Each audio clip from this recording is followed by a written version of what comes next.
مسجد میں بیٹھ کے ہمیشہ بکواس، بے ادبی، گستاخی کرنا اس کا وتیرہ ہے، اس کے علاوہ اس نے کچھ سیکھا ہی نہیں ہے۔ تو سوشل میڈیا پہ روزانہ کی بنیاد پہ اس کی گستاخیاں آ رہی ہیں، اور روزانہ کی بنیاد پہ ایک پوسٹ دے رہا ہے کہ بھائی ایک دن کہتا ہے جی پہلے تو پیر عزیز الرحمان اپنا مومن ہونا ثابت کرے، یعنی وہ مشرک دنیا سے گیا، اور ابھی کے لیے پیر کہتے ہیں جی لوگوں نے جب متعددین نے کہا کہ کوئی خوشبو محسوس ہوئی ہے تو کہنے لگا خوشبو ذرا تھوڑی سی قبر کھودو پھر پتہ چلے گا خوشبو آئی کہ بدبو آئی ہے۔ اور پھر اسی طریقے سے اس بخت کا کلپ آیا، کہنے لگا جی طوفان آ گیا تھا، جی طوفان منافقوں کے جنازوں پہ آیا کرتے ہیں۔ تو اس قسم کی بکواس وہ روز بروز، جبکہ احادیث میں آپ نے، ویسے آپ عام لوگ ہیں، علماء کو علمی بات ہے، آپ نے علماء سے یہ بات سنی کہ دنیا سے کوئی آدمی پڑھتا ہے، صحیح بخاری کی حدیث مبارک ہے، دنیا سے کوئی چلا جائے تو اس کو اچھے الفاظ میں یاد کرنا چاہیے، ایسا ہے کہ نہیں ہے؟ یہ آپ نے ہر عالم سے سنا، اس کو اچھے الفاظ میں یاد کیا جائے، اور عام آدمی نہ کوئی متبع سنت چلا گیا ہو تو اسے تو بہت اچھے الفاظ میں یاد کرنا چاہیے، لیکن کوئی ٹینشن والی بات نہیں ہے۔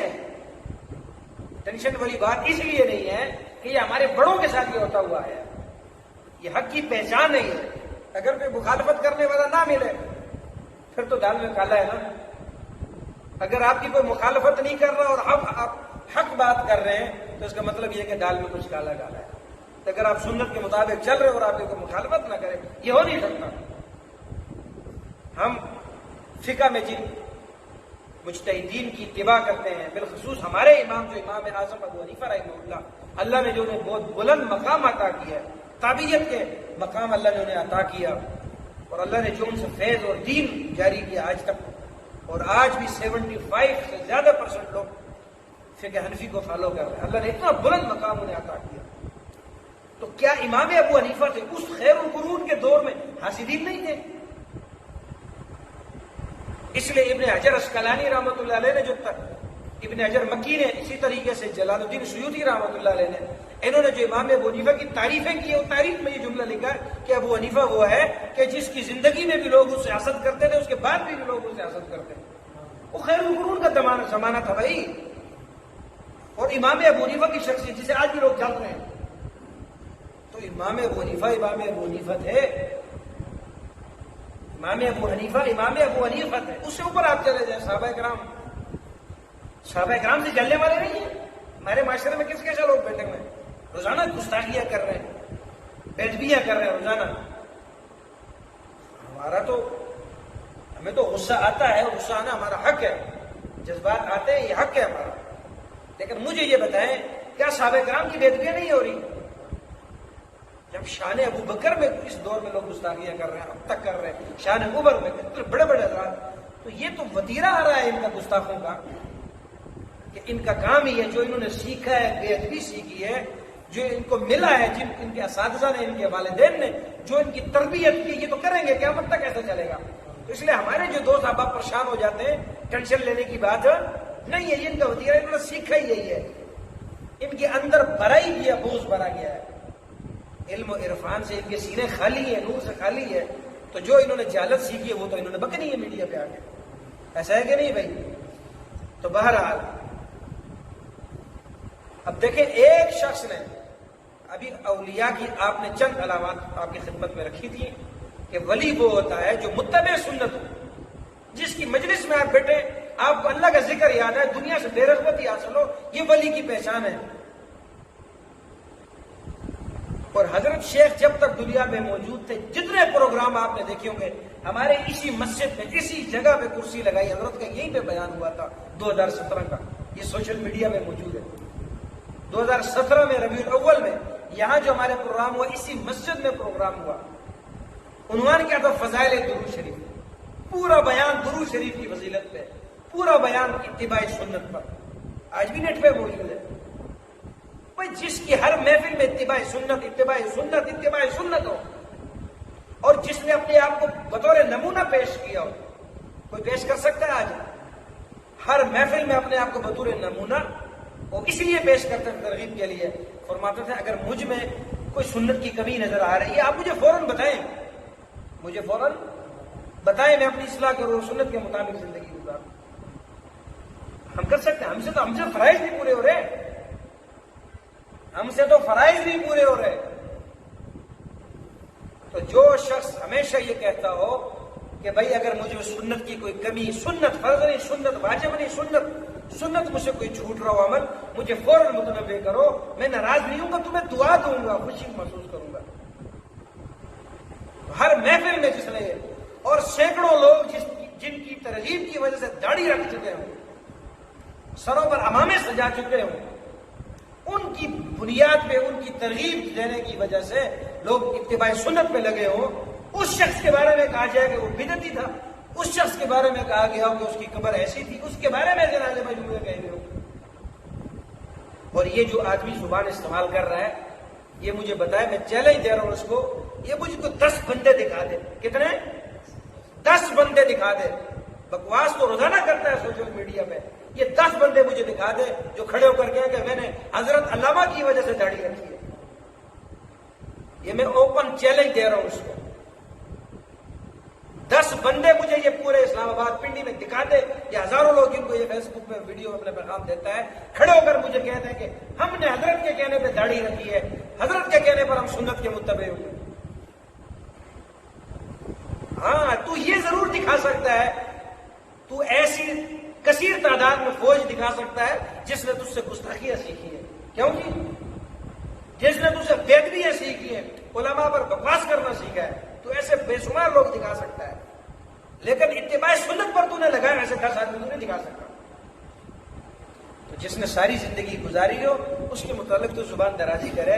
ایسا نہیں ہوگا انشاءاللہ آپ کو ہم جواب دیں گے, انشاءاللہ آپ کو منہ توڑ جواب انشاءاللہ دیا جائے گا انشاءاللہ. تو اس لیے میرے بھائیوں, ایک تو یہ ہے کہ جو ہمارے جتنے حضرت کے حلقہ احباب ہیں ہزاروں, اور آپ نے دیکھا ہے جنازہ ہوا, الحمدللہ ہم اس جنازے میں شریک تھے, الحمدللہ اس جنازے میں ہم شریک تھے, ہماری سعادت ہے. اور آپ نے جنازہ دیکھا, لاکھوں کی تعداد میں دنیا آ گئی, لاکھوں کی تعداد میں. یہی روڈ, پشاور روڈ, یہ جی ٹی روڈ سارے بلاک ہو گئے. آپ وہ ویڈیو ساری نیٹ پہ موجود ہے, دیکھیں. راولپنڈی اسلام آباد کی تاریخ میں دوسرا بڑا جنازہ تھا یہ. ممتاز قادری رحمۃ اللہ علیہ کے بعد دوسرا بڑا جنازہ آج تک کی تاریخ میں یہ حضرت کا جنازہ ہوا. اور وہاں پر بھی جنازے کی کثرت کیا تھی, اس کی وجہ یہ تھی کہ تمام مسالک وہاں پر جمع تھے. وہاں پر بھائی کیا تھے, یہ باتیں حقیقت ہیں, کوئی چھپی باتیں نہیں ہیں, قصہ کہانی نہیں ہے, میڈیا پہ آئی ہوئی باتیں ہیں ساری. وہاں پر وجہ یہ تھی, کوئی دیوبندی نہیں, کوئی بریلوی نہیں, کوئی اہل حدیث نہیں, حتیٰ کہ شیعہ روافض بھی اس کے اجتماع میں موجود تھے. تمام مسالک کا اجتماع تھا, اس لیے اتنا بڑا تھا. اور اس وقت معاملہ ہی اس قسم کا حساسیت اور جذبات کا تھا, عشق و وفا کا معاملہ تھا. الحمدللہ اس جنازے میں بھی ہم شریک ہوئے تھے, اور ہمارے شیخ حضرت خود بھی اس جنازے میں شریک تھے, ممتاز قادری رحمۃ اللہ علیہ کے جنازے میں.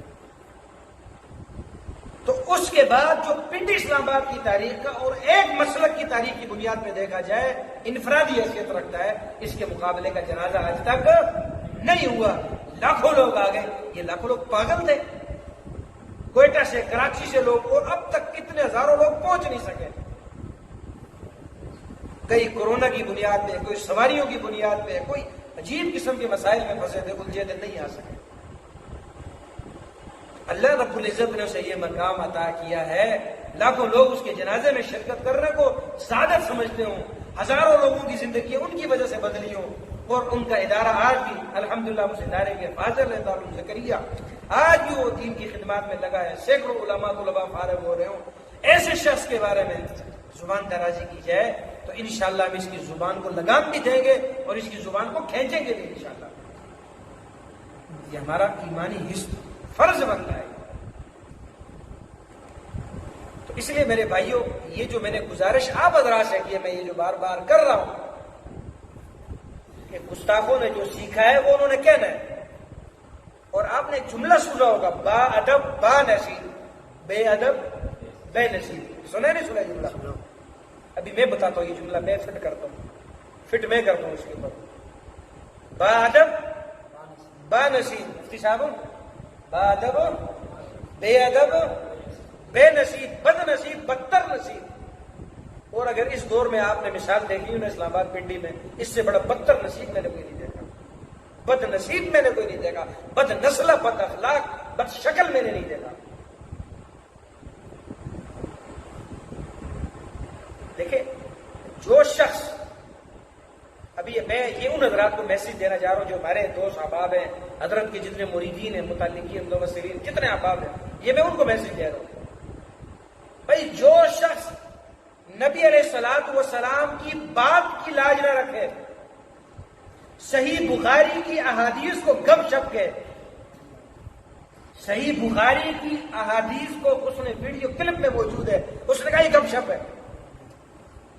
جو شخص رسول اللہ صلی اللہ علیہ وسلم کی بات کی لاج نہ رکھے، وہ میرے اور تیرے کسی پیر کی، بزرگ کی ذات کی لاج رکھے گا؟ تو بات سمجھ آ رہی کہ نہیں آ رہی؟ ہمارے بزرگوں کی ذاتیں، باتیں، سارے اولیاء، سارے کتب ابدال اکٹھے ہو جائیں، یہ تو ہمارا عقیدہ ہے، پھر یہ ساری دنیا ایک طرف ہو جائے، رسول اللہ صلی اللہ علیہ وسلم کی وجود سے لگے ذرے اس کے مقام تک نہیں پہنچ سکتے۔ اور اس بدبخت نے بخاری کی صحیح احادیث کو اور ویڈیو پہ آج بھی، اچھا دیکھیں، جو اس کا عقیدہ قرآن کے خلاف ہو، جو اس کا عقیدہ حدیث کے خلاف ہو، اس کا انکار کر دیتا فوراً، اور جو عقیدہ اس کا بخاری کی صحیح روایات کے خلاف ہو، اس حدیث کو قرآن کے خلاف ثابت کرنے پہ تلا ہوتا ہے، کہتے ہیں قرآن کی آیات کے خلاف ہے۔ صحیح بخاری کی روایات کو قرآن کی آیات کے خلاف ثابت کرنے پہ تلا ہوتا ہے۔ وجہ کیا ہے؟ اصل میں اس کا عقیدہ حدیث کے خلاف ہے۔ اس کو کہتے ہیں بے ادب بد نصیب، بے ادب بے نصیب۔ بخاری کی صحیح حدیث کا انکار کر بیٹھا ہے، منکر حدیث بن چکا ہے، اور منکر حدیث نہیں، گستاخی حدیث بن چکا ہے۔ میں حیران ہوں، پتہ نہیں کہاں ہے ہماری ایف آئی آریں، اس پر تو اتنی ایف آئی آریں کرنی ہے اس کی نظریں تڑپتی رہی جیلوں میں۔ بات سمجھ آ رہی کہ نہیں آ رہی؟ جو رسول اللہ صلی اللہ علیہ وسلم کی حدیث کو گپ شپ کہہ رہا ہو، یہ گستاخی نہیں کی رسول اللہ صلی اللہ علیہ وسلم کی؟ مجھے بتائیں نا، رسول اللہ صلی اللہ علیہ وسلم کی ذات کی بے ادبی کرے وہ بھی حرام ہے، رسول اللہ علیہ وسلم کی بات کی بے ادبی کرے یہ بھی حرام ہے، دونوں گستاخ ہیں۔ تو اس نے ویڈیو ریکارڈ پر موجود ہے، یہ بار بار کہتا ہے کہ یہ حدیثیں گپ شپ ہیں، یہ حدیثیں قرآن کے خلاف ہیں، لہذا میں نہیں مانتا۔ تو پھر یہ منکرین حدیث کا دعویٰ ثابت ہوا کہ نہیں ہوا؟ ان کا کام آسان ہوا کہ نہیں ہوا؟ جو حدیثوں کو مانتے ہی نہیں ہے، وہ کہتے ہیں ہم اہل قرآن ہے، ہمارا کام صرف قرآن کے ساتھ ہے، حدیث کو ہم مانتے ہی نہیں ہے۔ تم نے تو ان کا دعویٰ سچا کر دیا ہے، ان کے موقف کو مضبوط کر دیا، بھائی مانو۔ بات سمجھ آ رہی کہ نہیں آ رہی؟ تم تو منکرین حدیث، نبی علیہ السلام کے حدیث کا انکار کرنے والے ہو۔ تو اس لیے یہ میں میسج اپنے احباب کو دینا چاہ رہا ہوں، اپنے احباب کو، کہ جو نبی علیہ السلام کی بات کا انکار کرے، لاج نہ رکھے، اس کو گپ شپ کے، وہ تیرے میرے کسی ذات کی لاج نہیں رکھے گا، اس سے کسی قسم کی خیر کی توقع نہ رکھنا۔ اس کے اندر جو بغض بھرا ہے، جہالت بھری ہے، جو خباثت بھری ہے، جو لادینیت بھری ہے، جہالت بھری ہے، اس نے اس کا اظہار کرنا ہے۔ سیکھا وہ کچھ نہیں ہے، جو کچھ سیکھا ہے وہ تو بولے گا بیچارہ۔ بات سمجھ آ رہی کہ نہیں آ رہی؟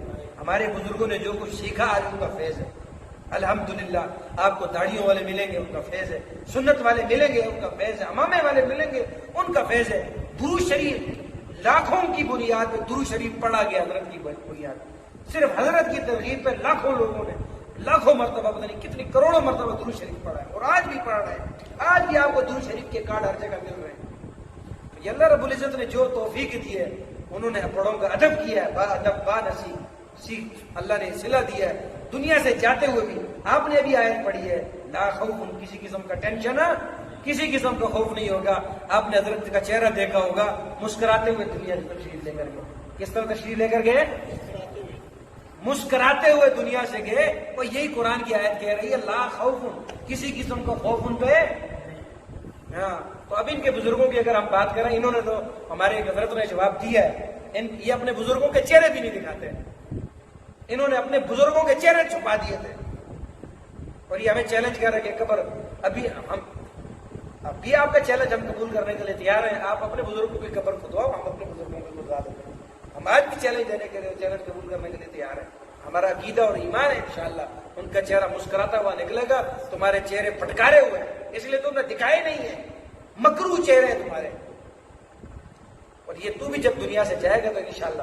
اور یہ بھی آپ نے سنا ہوگا کہ ان کی قبروں سے بھونکنے کی آوازیں آئی ہیں، قلب کی بھونکنے کی آوازیں آئی ہیں. جو دنیا میں بھونکتا گیا ہے وہ قبر میں بھی بھونکتا رہے گا، اور جو دنیا میں درود پڑھتا گیا ہے، ہنستا کھیلتا گیا ہے، وہ انشاءاللہ قبر میں بھی مسکراتا رہے گا. یہ ہمارا عقیدہ ایمان ہے. اللہ ہمیں اپنے اولیاء سے محبت رکھنے کی توفیق نصیب فرمائے، اور جو اولیاء کے دشمن ہیں، حاسدین ہیں، بغض رکھنے والے ہیں، اللہ رب العزت ان سے ہماری حفاظت فرمائے، ان سے ہماری حفاظت فرمائے. وآخر دعوانا